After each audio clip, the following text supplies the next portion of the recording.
ఆంధ్రప్రదేశ్లో పింఛన్ల పంపిణీకి లైన్ క్లియర్ అయిందా? ఆంధ్రప్రదేశ్లో పింఛన్ల పంపిణీ లైన్ క్లియర్ చేయాలంటూ చంద్రబాబు గారు సీఎస్ గారికి ఫోన్ చేశారా అంటే అవునని సమాధానం ఇస్తున్నారు కొంతమంది రాజకీయ విశ్లేషకులు. ఇక ఇదే అంశానికి సంబంధించి మనతో మాట్లాడేందుకు ప్రముఖ రాజకీయ విశ్లేషకులు కృష్ణకుమారి గారు మనతో ఉన్నారు. మేడంతో మేడం నమస్తే. మేడం నమస్తే. ఆంధ్రప్రదేశ్లో పింఛన్ల పంపిణీకి లైన్ క్లియర్ చేయాలి అంటూ కూడా చంద్రబాబు గారు సీఎస్ గారికి కాల్ చేశారని, దాంతో సీఎస్ గారు కూడా పింఛన్ల పంపిణీకి లైన్ క్లియర్ చేసే రకంగా అడుగులు వేస్తున్నారు అంటూ కూడా ఒక వార్త ఇప్పుడు సోషల్ మీడియాలో చక్కర్లు కొడుతూ ఉంది.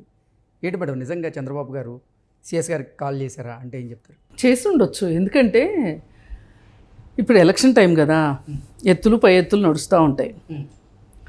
మీరు వాలంటీర్లతోటి అధికార దుర్వినియోగం చేస్తున్నారు అని వీళ్ళు కంప్లైంట్ చేసినందుకు గాను ఎన్నికల కమిషన్ కూడా ఇది వాస్తవం కదా అని చెప్పి మీ ఫోన్లు మీ ట్యాబులు అన్నీ కస్టడీలో పెట్టండి అంది.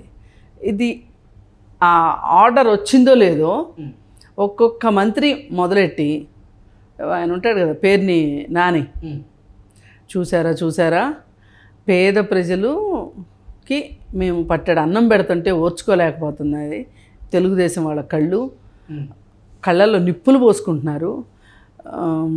అంటే ఇప్పుడు వాళ్ళ పెన్షన్లు ఆగిపోయి వాళ్ళ ఆకలితో మలమటిస్తే కానీ వీళ్ళకి సంతోషం రాదనమాట. ఇలా ఈ విధంగా ఏదో పిచ్చ ప్రాలాపనలు పేలాడు. వీళ్ళేంటో ఈ 5 ఏళ్ల నుంచి పరిపాలన చాలా బ్రహ్మాండంగా చేస్తే ఏదో చంద్రబాబు నాయుడు ఆఖరి నిమిషంలో వచ్చి అడ్డుకొట్టినట్టు చాలా ఊహించేసుకుని, అంటే ప్రజల ముందు బుల్బుల్ రాగాలు తీశారనమాట వీళ్ళు. మేము మీకోసం ఉంటే చూడు వాళ్ళు వచ్చి ఏం చేశారో, మీకు పెన్షన్ మేము ఇద్దాం అనుకుంటే కూడా ఎన్ని కష్టాలు పడుతున్నాం ఈ పెన్షన్లు ఇవ్వటానికి, అయితే కూడా మా కష్టాలని ఇది చేసి వాళ్ళు పెన్షన్లు ఆపేశారు, అందుకు మాకు దూరం పెంచేస్తున్నారు వాళ్ళు, మా మీద కక్ష ఈ విధంగా తీర్చుకుంటున్నాం అనుకుంటున్నారు కానీ వాళ్ళు నిజంగా కక్ష తీర్చుకుంటుంది మీ మీద అని చెప్పి వేళ్ళు చూపించాడు. అందరూ ఇదే మాటలు మాట్లాడేసరికి, అంటే దుర్మార్గం దరిద్రం ఎలా ఉంది అంటే, ఒక తప్పును తప్పు అనేది ఎత్తి చూపిస్తే కూడా దాన్ని కూడా వాళ్ళకి అనుకూలంగా మలుచుకోవడం అనేది వాళ్ళకి వెన్నతో పెట్టిన విద్య. సరే, చంద్రబాబు నాయుడుకి కూడా ఒకటి అర్థమైపోయింది ఏంటంటే, ఓహో వీళ్ళు ఇలా మాట్లాడితే ఇలా తీసుకొచ్చారనమాట అని. ఆయన ఏమన్నాడంటే, అంటే ఇప్పుడు వాలంటీర్లు లేకపోతే మీరు పెన్షన్లు ఇవ్వలేరా, అసలు ఈ మండు టెండల్లో పెద్దవాళ్ళని ఇబ్బంది పెట్టినట్టు అవుతుంది, ఇంకా సిబ్బంది ఉన్నారు కదా, అయితే 2 రోజులు ఆలస్యం అవుతుంది, ఇంటింటికి వెళ్ళి ఇవ్వండి, సిబ్బంది ఇవ్వండి, వాలంటీర్లు ఇవ్వకపోతే ఏమైంది, మీకు మనసుంటే మార్గాలు ఉంటాయి, మీకు మనసులో లేదు కాబట్టి మా మీద దుమ్మెత్తాలని అనుకుంటున్నారు కాబట్టి మీకు నేను టిట్ ఫర్ టాట్ చేస్తాను అని చెప్పి ఆయన ఈ స్టేట్మెంట్ ఇచ్చారు.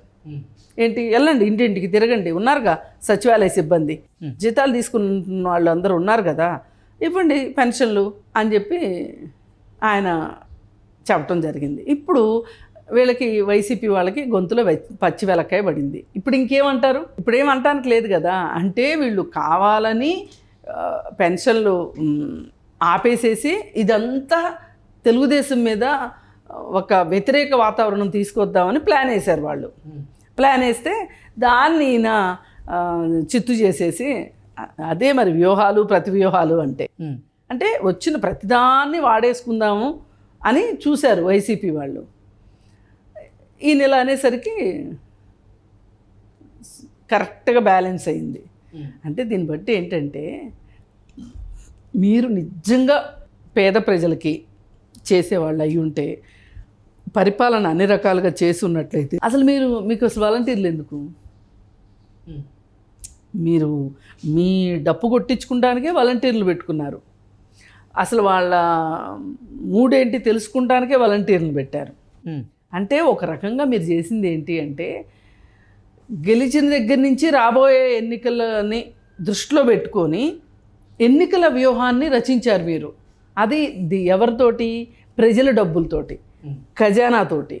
ఇప్పుడు మీరు ఎన్నెన్ని అప్పులు చేశారండి ఇలాంటి వాటి కోసం?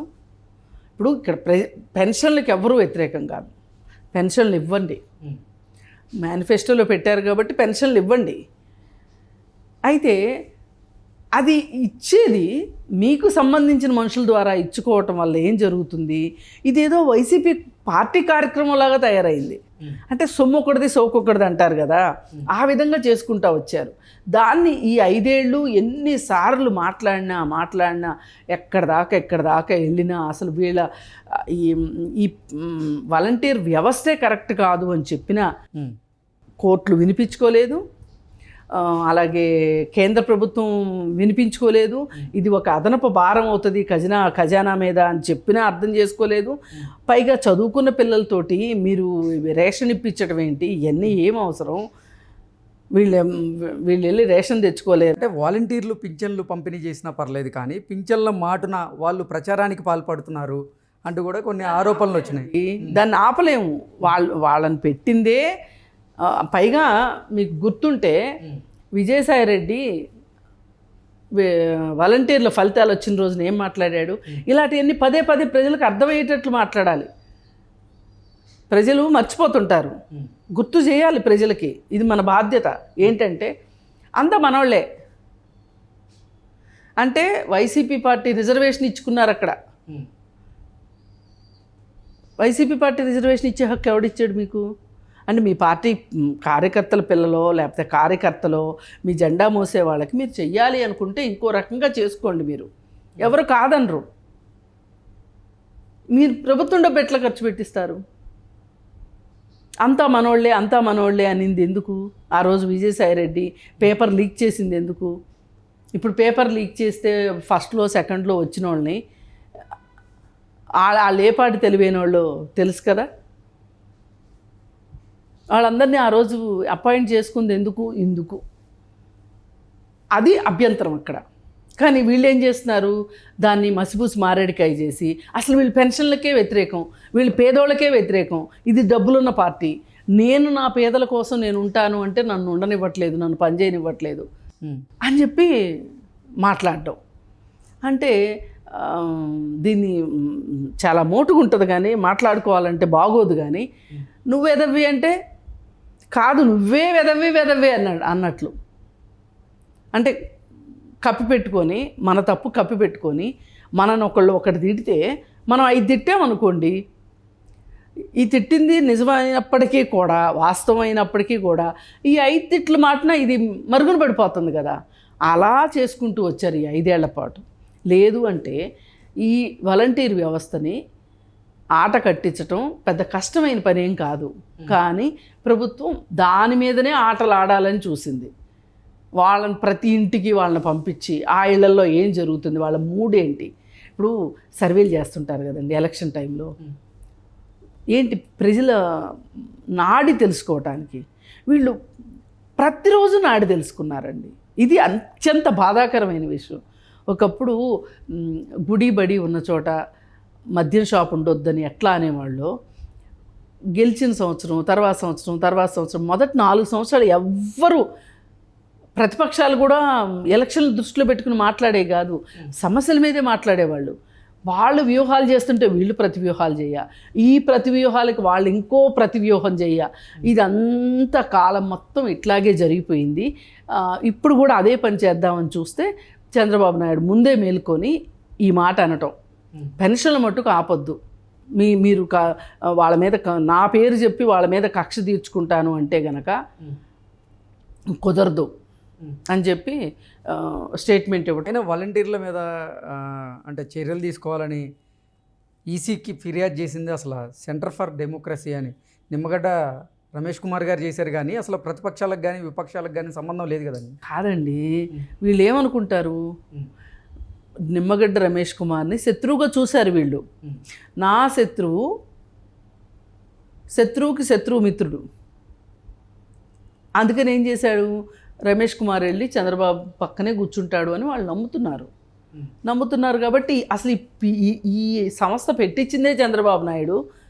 పేదోళ్ళకి వ్యతిరేకంగా ఆర్డర్లు తీసుకురావడం కోసమే దాన్ని పెట్టారు. అతను అదే కదా చెప్పాడు, పేర్ని నాని అదే కదా చెప్పాడు.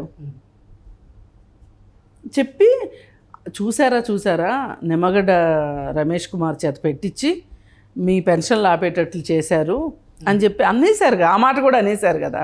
అది ఎప్పుడు పెట్టిన సంస్థ, దాని వయసు ఎంత, ఎలక్షన్ ముందు పెట్టి ఎలక్షన్ విషయాల్లో వైఎస్ఆర్ పార్టీని ఓడించటమే వీళ్ళ లక్ష్యము.